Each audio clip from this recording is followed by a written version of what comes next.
ओम नमो भगवते वासुदेवाय। भगवान महाराजा पृथूंशी बोलतायत, त्यांना उपदेश करतायत. त्या प्रवाहात ते म्हणाले, भिन्नस्य लिंगस्य गुणप्रवाहो द्रव्य क्रियाकारक चेतना पुनः द्रष्टासु संपत्सु विपत्सु सूरयो न विक्रियन्ते मयि बद्ध सौहृदाः. राजा, हे गुणप्रवाहरूप येणं जाणं जे आहे ते ज्याच्यावर सर्व भूतमात्र, इंद्रियाभिमानी देवता आणि चिदाभास या सगळ्यांची जी समष्टीरूप परिच्छिन्न अशी लिंग काय आहे, लिंग शरीर जे आहे त्या स्वरूपातच ते असतं. यातल्या कशाचाही कोणाचाही सर्वसाक्षी अशा आत्म्याशी कुठल्याही प्रकारचा संबंध असत नाही.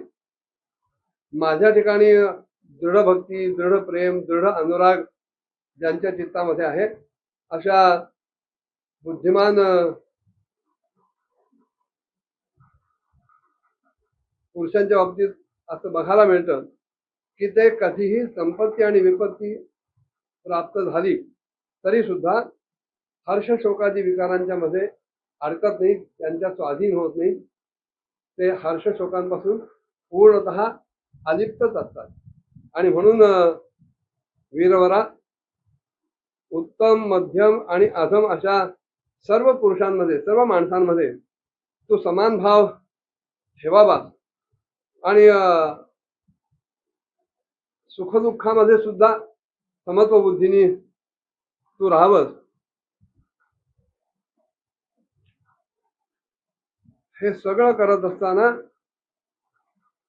मन आणि इंद्रियांवर विजय मिळवून माझ्याद्वारेच प्राप्त झालेले हे सगळे मंत्री इत्यादी समस्त राजकीय पुरुषांबरोबर सुद्धा समत्व बुद्धीने राहून त्यांच्या सहाय्यानं या संपूर्ण लोकांचं रक्षण तू करावं. राजाचं कल्याण प्रजापालनातच आहे आणि असं प्रजापालन जर त्यांनी केलं तर त्यामुळे परलोकामध्ये इथल्या प्रजेच्या पुण्याचा 6वा भाग राजाला मिळत असतो. पण म्हणाले याच्या उलट जो राजा प्रजेचं रक्षण करतच नाही, त्यांच्या बाबतीत प्रजेच्या रक्षणाबाबतीत उदासीन असतो किंवा त्यांच्याशी विपरीत वर्तन करतो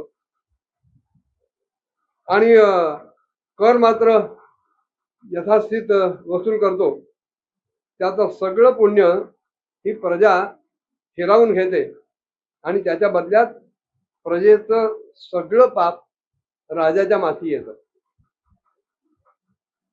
तेव्हा हा सगळा विचार करून जर तू श्रेष्ठ ब्राह्मणांच्या संमतीनं आणि पूर्वापार चालत आलेल्या परंपरेतून मिळालेल्या धर्माचंच मुख्यतः पालन केलं, त्याचा जर स्वीकार केलास आणि कुठेही आसक्त न होता या पृथ्वीचा न्यायपूर्वक सांभाळ करत राहिला तर हे सगळे लोक तुझ्यावर अत्यंत एकनिष्ठ राहतील, खूप प्रेम करतील तुझ्यावर आणि काही दिवसातच तुला घर बसल्या सनकादी सिद्धांतही दर्शन घडू शकेल. राजा, तुझ्या या गुणांनी आणि स्वभावानी मला तू जिंकून घेतलेला आहे, तुझ्या स्वाधीन करून घेतलंय आणि म्हणून आता तुला जी काही इच्छा असेल त्याप्रमाणे तू वर मागावा. यज्ञ, तप किंवा योग हे जरी माझ्याकडे येण्याचे मार्ग असले तरी ते मार्ग आचरत असताना तपस्वीच्या ठिकाणी, याज्ञिकाच्या ठिकाणी किंवा योग्यांच्या ठिकाणी क्षमादी जर गुण नसतील तर मी मिळणं हे काही इतकं साधं सोपं नाही, सरळ नाही. तेव्हा मी त्यांच्याच हृदयात राहतो ज्यांच्या चित्तामध्ये सगळ्यांबद्दल समता असते. भगवंतानी गीतेमध्ये अर्जुनाला सुखदुःखे समे कृत्वा लाभा लाभो जया जयो असं होऊन युद्धासाठी प्रवृत्त केलं. आणि इथे भगवंत राजा पृथूला सुखदुःखे समे कृत्वा लाभा लाभो जया जयो असं राहत राहत संपूर्ण पृथ्वीचा धर्म्य मार्गाने सांभाळ करत तिचं योग्य प्रकारे पालन करायला सांगितलं. मैत्रीजी म्हणाले की विदुरजी, सर्व लोक गुरु अशा भगवान श्रीहरींना अशा प्रकारे सांगितल्यानंतर जगद्विजयी महाराज पृथून भगवंताची आज्ञा शिरसावंद्य मानली, शिरोधारे मानले. आणि देवराज इंद्राला मात्र आपण केलेल्या कर्मामुळं लाज वाटायला लागली आणि तो आता राजाच्या पायी पडणारच होता, पायावर मस्तक ठेवणारच होता. तोच ह्या राजानं त्याला अत्यंत प्रेमानं वर उचललं आणि आपल्या हृदयाशी त्याला कवटाळलं आणि त्याच्या ठिकाणचं जे मनोमालिन्य होतं ते संपूर्ण मनोमालिन्य घालून टाकलं.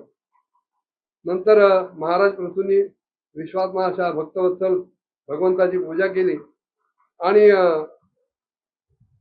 क्षणोक्षणी आत उतंबळणाऱ्या भक्तिभावामध्ये डुंबत राहत भगवंताची चरणकमल पकडली.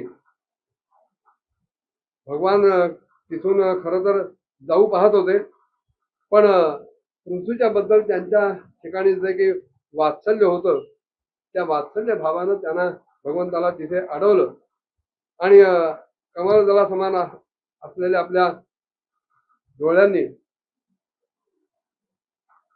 ते त्या पृथ्वीकडे एक तर बघतच राहिले. आणि आता इथून आपल्याला जायचं आहे हे सुद्धा काही काळ भगवान विसरले. पुढे काय झालं पुढच्या भागात बघूया. ओम नमो भगवते वासुदेवाय.